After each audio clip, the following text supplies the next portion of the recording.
Good afternoon, ladies and gentlemen. Welcome to Fourth Presbyterian Church. My name is Emma Cox. I'm the music department manager here, and it is a pleasure to see you. Happy Valentine's Day to everyone, both in person and at home on the live stream. We love our audiences. Thank you for being with us today. A few housekeeping notes. If you would take a moment right now to put your cell phones on silent. If you flip to the back of the program, you can see what's coming up in the next few weeks here at Fourth. Next week, we're going to have the Folius Duo. They're actually returning. They came last year and were such a hit that we were asked to have them come back. Yes, some of the printing programs will have them on the back, some will not. You can exchange them for another one on the way out. This is also printed on our website as well. If you go to the front of the program, you'll see that today is Ruth as well as Sharon Peterson. Ruth is a member of our morning choir here. She performs regularly on Sunday mornings at 9:30 and at 11 a.m. You can see those both in person and on the live stream if you care to join us. Just so you both know, everybody knows, both Ruth and Sharon perform this particular program regularly. They do it across the Chicagoland area. They'll be performing it for the DAR, which is a private event, in a few months, but Patrice, the composer of this brand new piece, Resolved, is actually here in person with us today, and we are delighted to have her with us. Thank you for providing us with this beautiful music today. If you would like to follow Sharon, Sharon is an extremely active pianist and collaborative pianist across the Chicagoland area. She's actually performing in the Hymn Festival tonight at North Park University this evening. She will also be giving a concert in Rockford in March. So if you'd like to join Sharon, you can find her on LinkedIn. Take a moment again to check that your cell phones are on silent. If you'd like to take photos and videos, please feel free. You may tag the artists on social media. We love to give them a little bit more exposure. But please remain seated while you take those videos and photos, just so we don't interfere with anybody else's sight lines. Now put your hands together for Sharon and Ruth.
Good morning. Thank you all so much for coming here and enjoying this program here with us today. Special thank you to Doug Cleveland, Emma Cox, and the entire team here at Fourth Presbyterian Church for putting on this concert series every Friday.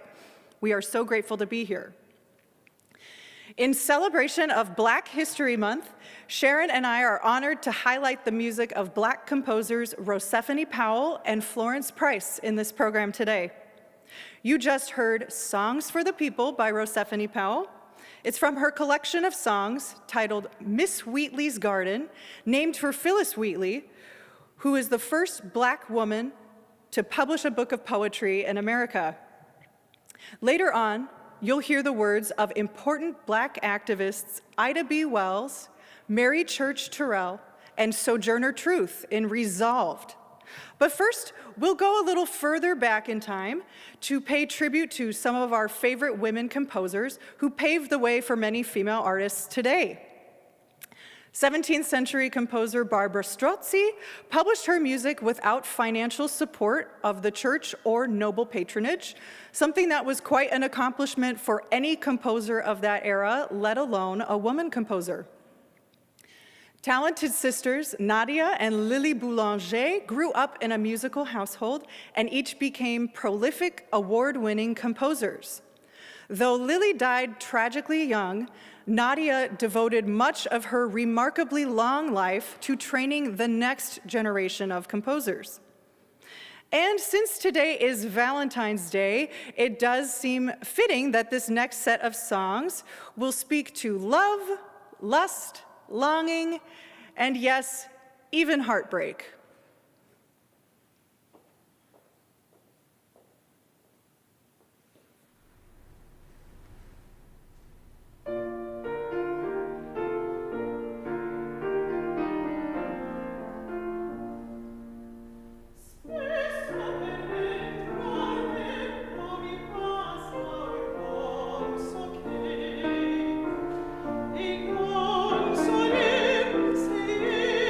Partire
Thank you so much.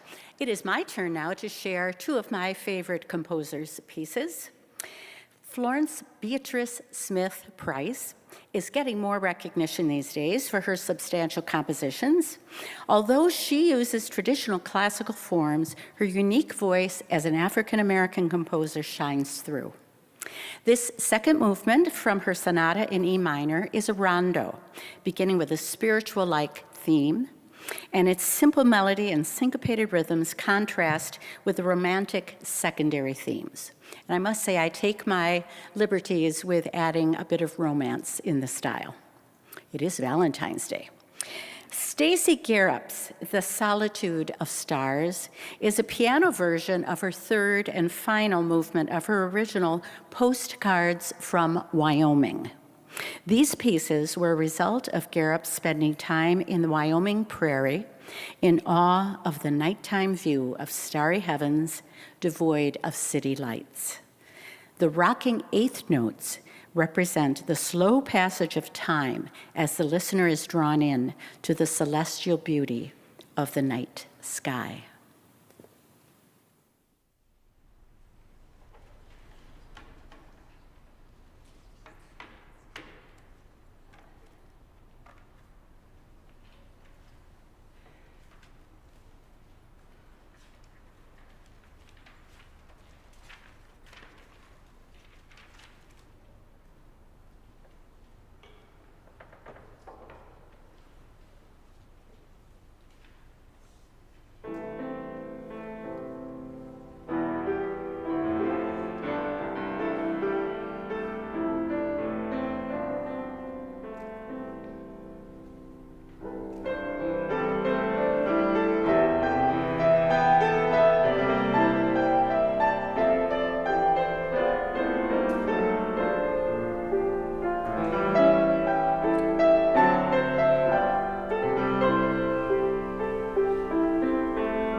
Resolved was composed by Chicago's own Patrice Michaels in 2020 to honor the 100-year anniversary of the ratification of the 19th Amendment.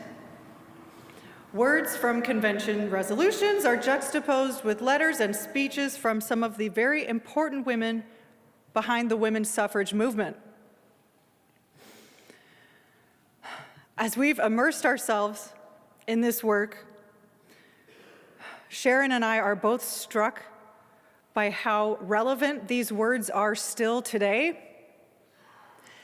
and how much they continue to resonate even more than 100 years after they were written or spoken. There is still so much to do in our society today to fight for those who have been marginalized, labeled as other, or otherwise deprived of their basic human rights and dignity.